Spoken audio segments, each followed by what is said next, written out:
going to go ahead and get started. Today I want to dive into the specific standard of 4.4a, which is adding and subtracting whole numbers and decimals to the hundredths place using the standard algorithm. So first we're going to unpack the standard, and what I want you to just take a minute and think about, what does a student need to know, or what do they need to be able to show in order to show mastery of this TEK? Just think for a minute and then we'll create a chart with that information.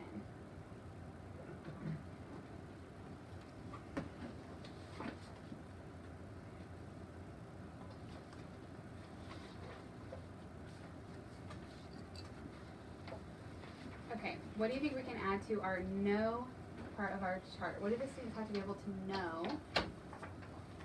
in order to show mastery here?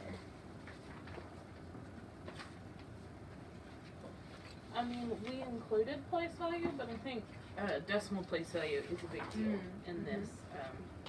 I know between tenths and hundredths, like the understanding of decimal place value is big. Also, we need to know how to convert a whole number into a decimal.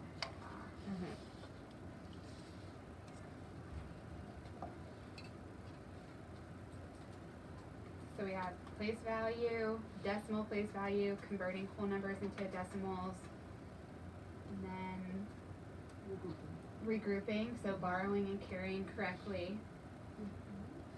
And you've added lining up the numbers, especially when it comes to the decimal piece. It's a big deal.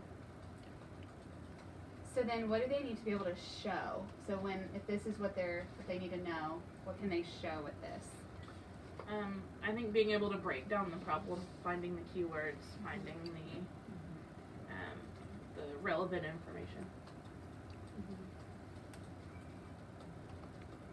Also, what they need to do in order to convert a decimal into a whole number. So what would that look like on their work? If you're seeing them convert, what would that look like? Then we will have a decimal with the 2 zeros at the end, in the tenth and hundredth place. Yeah, so understanding that a whole number has what we call an invisible decimal. And invisible zeros.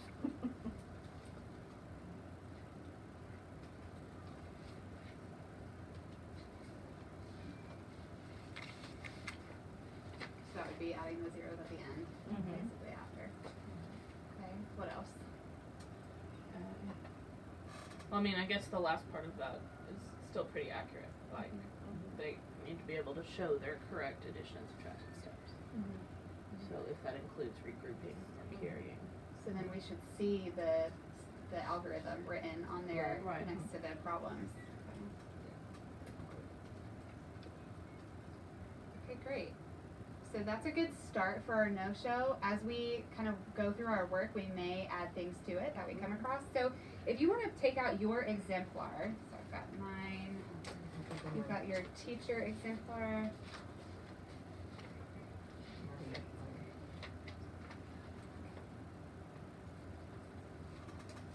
Okay, so what were some of the keys when you were doing this kind of in the lens of a student? What were some of the keys to an ideal answer?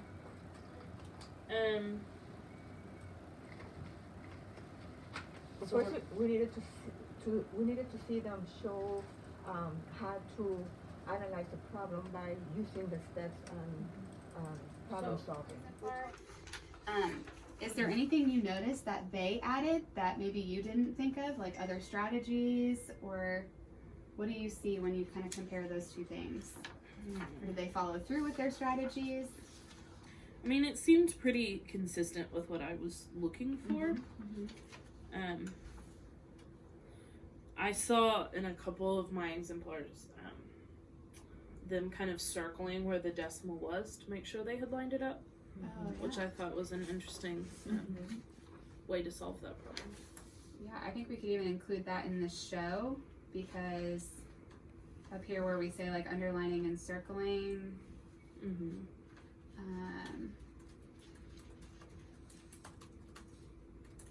circling the decimal to find the place value. Right. Well, that would be on the I think that's a good strategy. They would show that. Oh yeah, yep, that'd be a good place to add it. So that's how we know that they can do it. Yeah, that's a good strategy. What else did you see? Yeah, they lined that up and you know, they found this one specifically. He found One of my exemplar students was able to go through and eliminate answer choices just after reading it that didn't make sense. Mm-hmm. So I saw some like problem solving there, Yeah. and that they were able to eliminate nonsense answers before they started. Yeah. So like on number 8, choice C, like he knew that didn't make sense, and so he was able to eliminate that Yeah. That's great. before he started. So, what do you think are some of the key gaps between our student exemplar work and then the other work that you had, the unmastered work? What were some of those gaps or misconceptions that we started seeing?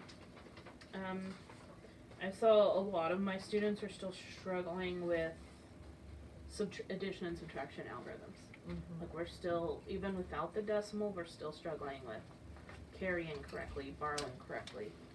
Mm-hmm. I think also, and I think some of this is tied to endurance, but I had a lot get the first step correct and then stop because they saw that answer choice as one of the 4. And so I saw a problem solving gap there where they did the first step correctly and then saw that the answer choice was there and then wasn't paying attention to what the question asked them to do. Well, maybe that goes back to our break down the problem to find relevant information. Right. We could even add, you know, identifying if it's a 1 or 2-step problem. For sure. Maybe there's a strategy we can show For sure. that they know, like, okay, I did step 1, I need to go back and do step 2. Right. What A else? lot of mine they were closer to the answer than, you know, like they chose the answer that was closest to. Of course, we can erase everything, but I think it was like they were using their rounding and getting you know, they were using The that estimation, the estimation. They were using the estimation, so as close to as they could, but didn't come up with the right answer because they based it on the estimation. And so I think that they didn't show the algorithm of, you know, the correct way of adding. So, and they kept forgetting that 9 plus 8 is 17, not 18. So we know that the basic addition and subtraction is still a struggle. It's still a struggle. And then on top of that, if they're not converting those numbers to decimals, if they're struggling with the regular standard algorithm, that'll impact their ability to do the standard algorithm with the For sure. decimals. For sure. For sure. So what do you think, we kind of talked about the addition, subtraction, correctly carrying and borrowing. So what do you think the biggest misconception of this standard was? So it's adding and subtracting whole numbers and decimals to the hundreds place using standard algorithm. Do you think it's going all the way back to just adding and subtracting, or do you think it's focusing in on the adding the invisible decimal? I think that was our biggest struggle. I mean, I think there are some definite like carrying borrowing mistakes, but a lot of the ones that got it incorrect, we are still struggling with the decimal and where it goes, especially when the number doesn't already have a decimal. They're still struggling with where that goes. Okay. So our key area to reteach then would be really practicing lining up the decimals, converting the whole numbers to decimals, and then making sure they can follow through with that. For sure. Okay. So is there anything else? We've kind of added a lot to our no-show chart. Is there anything else now that we're thinking about that key reteach that we need to add to the no-show? I mean, we broke down the problem, underlined, we added adding the zeros. Circling the decimal. We added circling the decimal. And then once you got that part, then we can move on to the addition and subtraction with the standard algorithm. So does that look good? That's good to me. Okay. So now we're going to talk about what we're going to do to reteach this. So there's 2 different ways. There's guided discourse, and then there's modeling the reteach.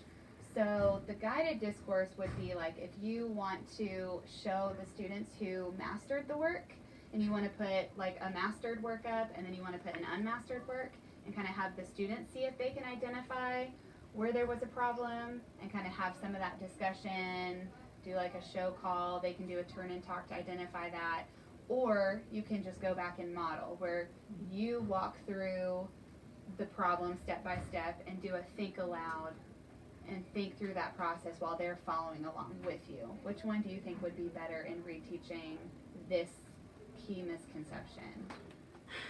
I think with the amount of students that I had that missed it, that this is still a pretty big issue, that it's probably going to be a model sort of situation.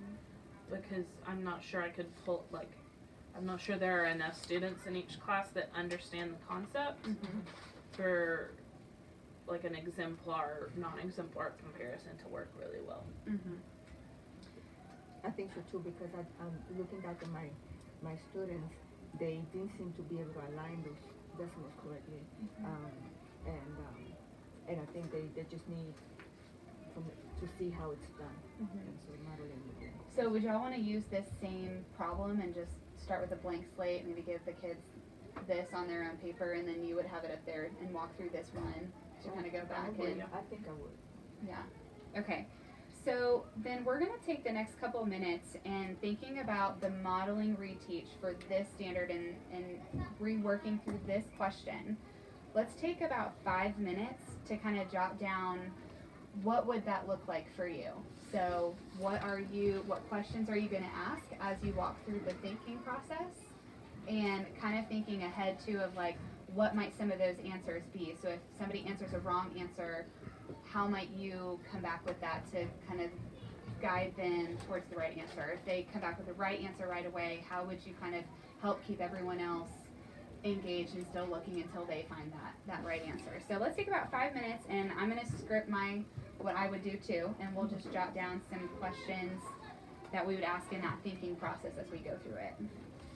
Okay, so let's kind of compare our reteach plans and see there might be something that you included that I didn't include that would be good. So let's kind of walk through what our reteach plans look like. So who wants to start with how you would start this? I put the problem up on the board so we could kind of see, pretend we're in the minds of teachers with our kids. What would we start with? Okay, well, I would start first off by reading the whole paragraph or the whole problem.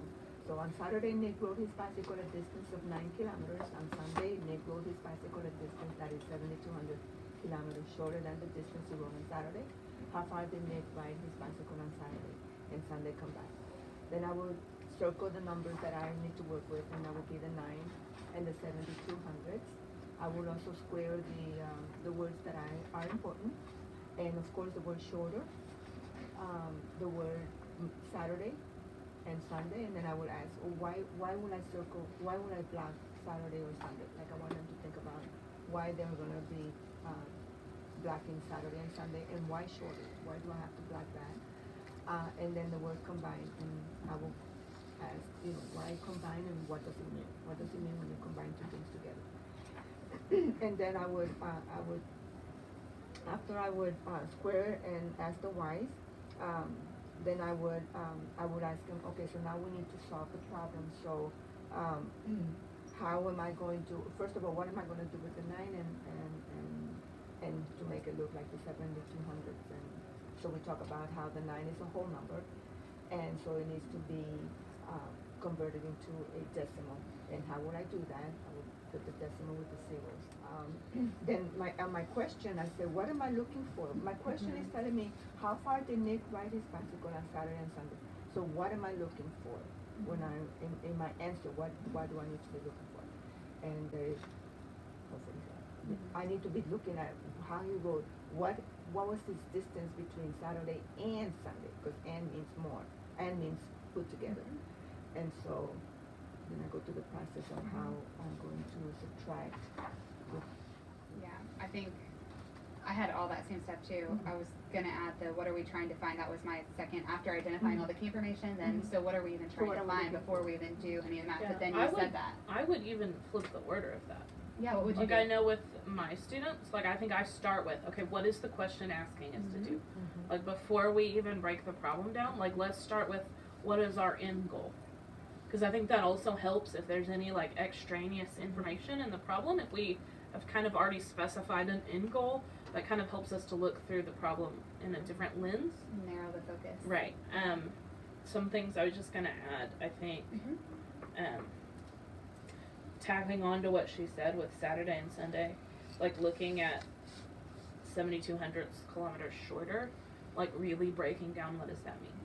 So if she rode 9 kilometers on Saturday, did she ride less on Sunday or more on Sunday? And so really kind of breaking down what exactly they're trying to say there. Because I think sometimes our kids get confused shorter, like how that relates to what's already been done. And so really breaking down the fact that like if she's saying she went shorter, that means we're looking for a number that is less. And if we're looking for a number that is less than what she has, and kind of helping them get to that subtraction step maybe a little easier as well. I even did in my exemplar, I made like a number sentence for the shorter piece. So like I wrote that Saturday it was 9 kilometers, but Sunday was Saturday minus 7,200 because it was going to be the shorter. So then I just filled in the numbers with the number sentence, but kind of setting it up like a number sentence. Kind of made the connection of like before we don't have Saturday, like we don't have Sundays yet because we have to solve the number sentence first, and then we've got Saturday and Sunday. And that's what I kind of did when I was teaching it.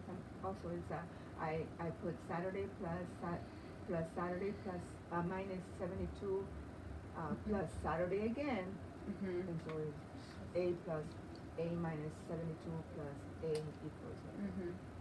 And also kind of looking at the 9 kilometers when we're subtracting. This is something that right before the test I kind of started working on with the kids, but something to drive home with the decimals is looking at it like they look at money. So if I was going to write that was $9, do we have any sense? Well, no. So what would that look like if I was going to write it monetarily and kind of transferring that knowledge back to whole numbers? Yeah, that's a great connecting it to a real world thing that they what will you do so if as they're following along and you're kind of walking through it, what would they do after for you to kind of check to make sure that they're kind of with you this time around? How would you kind of maybe monitor or check for understanding? Would you maybe give them one after for them to try on their own? I think I would give them a different one. Give them a different one and see if they can do it? Yeah, right. We can do the same problem with just different numbers, just to see if they, so they don't have to worry about understanding the problem itself.